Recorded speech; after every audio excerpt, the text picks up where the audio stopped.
देख पा रहे हैं कि पुलिस मुख्यालय गृह विभाग सहायक उप निरीक्षक एएसआई कंप्यूटर और प्रधान आरक्षक कंप्यूटर की सीधी भर्ती चयन परीक्षा 2026 और वहीं पर ऑनलाइन आवेदन की बात करें तो देखिए 5 फरवरी से लेकर 19 फरवरी 2026 तक ऑनलाइन आवेदन कर सकते हैं। संशोधन की जो अंतिम तारीख होगी भाई 24 फरवरी 2026 रखी गई है। एग्जाम की बात करें तो देखिए परीक्षा अगले माह मतलब 24 मार्च 2026 से मेरे दोस्तों ये प्रारंभ होने वाली है और इसी के अलावा 2 शिफ्ट में पेपर होगा। देखिएगा एक पेपर मॉर्निंग में 10 से 12 और वहां पर 3 से 5 शाम को 2 घंटे का पेपर होने वाला है। ठीक है, सहायक उप निरीक्षक मतलब एएसआई कंप्यूटर की अभी जो एएसआई की आई थी वो मिनिस्ट्रियल क्लरिकल लेवल की थी, एलडीसी लेवल की थी, किंतु ये टेक्निकल है। इसमें आप देख सकते हैं अलग अलग कैटेगरी में टोटल मिलाकर यहां पर आपको 14 वैकेंसीज दिखाई दे रही है और इसी के अलावा आगे चलेंगे प्रधान आरक्षक कंप्यूटर पोस्ट कोड 2, इसमें कुल वैकेंसी यहां पर 75 अलग अलग कैटेगरी में आप देख सकते हैं। और इसी के अलावा अब बात करेंगे, देख सकते हैं सहायक उप निरीक्षक एएसआई कंप्यूटर और प्रधान आरक्षक कंप्यूटर के बारे में। उससे महत्वपूर्ण आपके लिए क्या न्यूनतम शैक्षणिक योग्यता होगी सहायक उप निरीक्षक कंप्यूटर की, मतलब एएसआई टेक्निकल वालों के लिए इसकी जो योग्यता है वो ध्यान से यहां पर समझिएगा। क्या लिखा गया है कि यहां पर किसी भी विश्वविद्यालय से एफिलिएटेड संस्था से कंप्यूटर या आईटी टेक्नोलॉजी विषय में स्नातक अथवा स्नातकोत्तर हो, मतलब आपका ग्रेजुएशन कंप्यूटर या फिर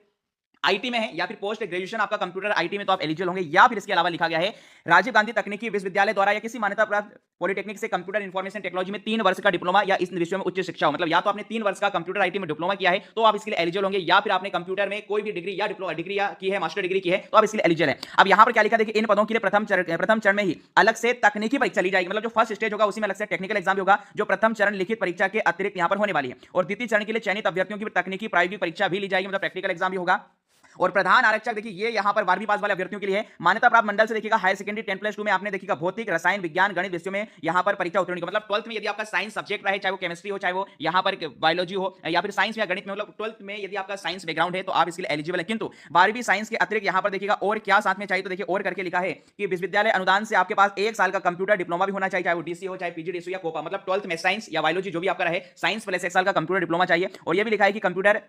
में यदि आपने कोई भी डिग्री डिप्लोमा किया है स्पेशल अलग से तो फिर आपको यहां पर 1 साल के कंप्यूटर डिप्लोमा की आवश्यकता नहीं पड़ेगी। यहां पर लिखा गया एक बात स्पष्ट रूप से आप देख सकते हैं यहां पर कि इसके अतिरिक्त यहां पर कंप्यूटर आईटी में 3 वर्ष का कंप्यूटर डिप्लोमा है या निम्नलिखित विषयों में आपने यहां पर देखिएगा लिखा है स्नातक अथवा स्नातकोत्तर उपाधि की है तो यहां पर कंप्यूटर साइंस में तो भी आपको फिर अलग से 1 साल के डिप्लोमा की आवश्यकता नहीं है। इन पदों के लिए प्रथम चरण में अलग से देखिएगा इसकी तकनीकी परीक्षा ली जाएगी और प्रथम चरण लिखित परीक्षा की अतिरिक्त होगी। द्वितीय चरण के लिए अभ्यर्थी देखिए यूआर जनरल की जो अधिकतम आयु 33 है, वहीं पर ईडब्ल्यूएस की बात करें या आदिवासी की बात करें या यहां पर देख सकते हैं महिला की बात करें, और सभी श्रेणी की जो अभ्यर्थी महिला 38 वर्ष से यहां पर आरक्षित, इसके अलावा 5 साल का जो रिलैक्सेशन यहां पर मिलेगा। उसके अलावा एसटी एससी अन्य पिछड़ा वर्ग का 5 साल का रिलेक्शन मिलकर 38 वर्ष यहां पर रहने वाली है। तो ये यहां पर पूरा इसके मामले में आप पूरा देख सकते हैं आयु या और प्रधान आरक्षक कंप्यूटर पदों के लिए, मतलब इसमें एग्जाम भी होने वाला है भैया, प्रायोगिक परीक्षा भी होने वाला है। इस पर तौर पर यहां पर लिखा है द्वितीय चरण के लिए है। और यह भी लिखा गया है कि देखिएगा प्रथम चरण परीक्षा को जो आयोजन है आवेदकों को प्रथम चरण के दोनों प्रश्न पत्र की परीक्षा में सम्मिलित होना अनिवार्य है। अब यहां पर देखिएगा जो प्रथम चरण की जो लिखित परीक्षा होगी, यदि सिलेबस की बात करें तो देखिए भाई 40-30-30, मतलब जो सिलेबस आबकारी का था, जो बात करें तो एएसआई हो चाहे प्रधान आरक्षक हो, कितनी क्या हाइट रहना चाहिए वो यहां पर आप सब कुछ दे वाली, महिलाओं के लिए और पुरुषों के लिए कितना क्या यहाँ पर समय है, ये सब कुछ यहाँ पर सब कुछ मेंशन करके रखा है डिस्प्ले स्क्रीन पर आप देख सकते हैं। तो ये पूरी कंप्लीट जानकारी इससे संबंधित हमने आपको बताई है।